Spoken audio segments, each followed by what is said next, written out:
میں آج آپ کی ملاقات سیدی کے بیٹے حیدر فاروق مودودی صاحب سے کروا رہا ہوں، جو اس قضیے کے سامنے ایک دیوار بن کے کھڑے ہیں۔ شاہ صاحب السلام علیکم۔ وعلیکم السلام۔ شاہ جی حقائق کیا ہے؟ دیکھیے یہ کیوں ہو رہا ہے سب کچھ؟ پہلی بات تو یہ ہے کہ آپ نے یہ بات کہی کہ جماعت کے وہ لوگ کہاں ہیں جنہوں نے سیدی کے ساتھ کام کیا تھا۔ آج صورتحال یہ ہے کہ جماعت پر جمعیت کا قبضہ ہے۔ قاضی حسین احمد، منور حسن، یہ سب جمعیت کے لوگ ہیں۔ لیاقت بلوچ، حافظ ادریس، یہ سب جمعیت کے اب لوگ، اب اس وقت جمعیت قبضہ ہے۔ اور جمعیت نے جو کچھ ہمارے تعلیمی اداروں میں جو غنڈہ گردی، بدماشی اور اس ملک کو جو تحس نحس کیا ہے، وہی اب یہ جماعت کے اوپر قبضہ کر کے یہ پورے ملک میں کرنا چاہتے ہیں۔ آپ کو شاید یاد نہیں ہے کہ گول باغ میں مجیب کا جلسہ تھا، انہوں نے وہ جلسہ الٹایا اور مجیب کو تقریر نہیں کرنے دی اور جلسہ پہ آگ لگا دی ساری۔ اور مجیب یہ کہتے ہوئے، یہ جاتے ہوئے کہہ کے گیا تھا کہ مودودی اب وہاں قدم رکھ کے دکھاؤ، جلسہ کر کے دکھاؤ۔ اب پھر ہمارے والد وہاں ڈھاکہ میں اتر تو گئے لیکن پلٹن میدان میں پہنچ نہیں سکے۔ پھر بھاشانی کے ساتھ انہوں نے بھاشانی کے منہ پہ تماچے مارے، اس کی داڑھی نوچی اور اس کی آنکھوں میں مرچیں ڈالی۔ اور اس کے بعد البدر اور شمس انہوں نے فوج اور آئیسائی کے ساتھ مل کے وہاں بنائی، اور یہ خرم جاں مراد اس کا انچارج تھا۔ اور حمود الرحمان کمیشن اس گواہ ہے کہ اس بدبخت نے، شیطان نے، یہ خرم مراد نے 15 بنگالیوں کو لائن میں کھڑا کر کے 303 کی گولی ٹیسٹ کی ہے۔ انہوں نے اس ملک کی جڑ بنیاد ہلا کے رکھ دی ہے۔ مذہب کے نام پہ غنڈہ گردی، بدماشی، یہ اسی کا یہ شخصانہ ہے، اور وہی اسی کے ہم بھی شکار ہو رہے ہیں۔ نہیں شاہ جی، اصل مسئلہ جو ہے نا جی، ہم جس بات پہ آج پروگرام کر رہے ہیں، دیکھیے اسی کو میں آگے لا رہا ہوں۔ دیکھیے حاضر ہوئے ہیں، میں ایک منٹ ذرا میری بات ختم ہو لینے دیجیے۔ دیکھیے جو تعلیمی اداروں میں جو کچھ انہوں نے کیا ہے، جس طرح سے لوگوں کو قتل کیا ہے، جس طرح کی، اور وہ لوگ جو ہمارے والد سے شکایت کرنے آئے، اور جبکہ ہمارے والد نے کہا کہ جب وہ ان سے کہیے کہ اپنے بچوں سے کہ وہ ہمارے جو طلبہ تنظیم ہے اس کی مخالفت نہ کریں، اگر وہ کریں گے تو پھر یہی ہوگا۔ وہ ان لوگوں کی بددعائیں آج ہم تک پہنچی ہیں، اور ہمارے ساتھ جو کچھ ہو رہا ہے یہ ان لوگوں کی بددعائیں ہیں جو ہم تک پہنچی ہیں۔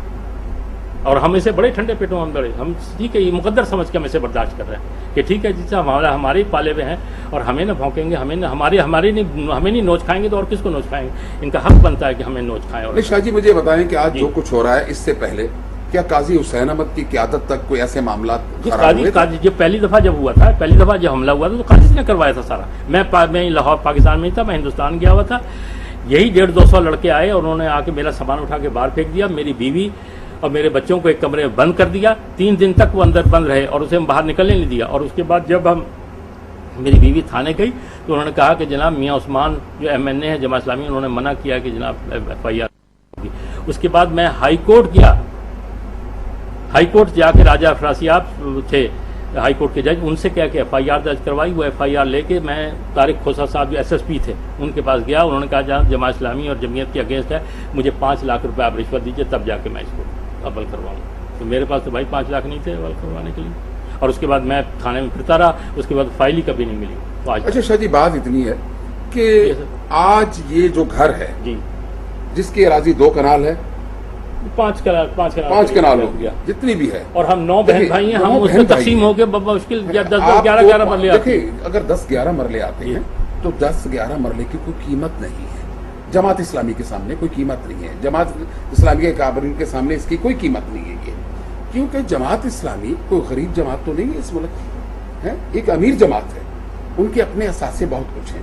اور دوسری بات یہ ہے کہ یہ گھر جو ہے یہ بانی جماعت کی ان کا ذاتی گھر ہے، یہ کوئی جماعت اسلامی کی پراپرٹی تو نہیں۔ مجھے یہ تو نہیں پتا، امان اللہ خان صاحب معاف کیجیے گا کہ جماعت اسلامی امیر جماعت ہے یا نہیں ہے، غریب جماعت ہے، لیکن میں یہ جانتا ہوں کہ جو لوگ جماعت اسلامی میں آئے جمعیت کے، وہ 1 ارب پتی ہیں، 1 ارب پتی ہیں۔ انہوں نے وہ جناب جماعت اسلام اور ملک و قوم کے نام پر، ملت کے نام پر وہ لوٹ مار مچائی ہے کہ اگر میں آپ کے سامنے تفصیل رکھوں تو آپ کی آنکھیں کھل جائیں گی۔ کون لوگ ہیں؟ جی یہی لیاقت بلوچ اور یہ سب لوگ، قاضی، ایون قاضی آپ دیکھیے کہ قاضی اس نے اپنے انٹرویو میں کہا ہے کہ میرے والد صاحب مولوی صاحب تھے اور ہمارے گھر میں 1 دیا جلتا تھا پورے گھر میں۔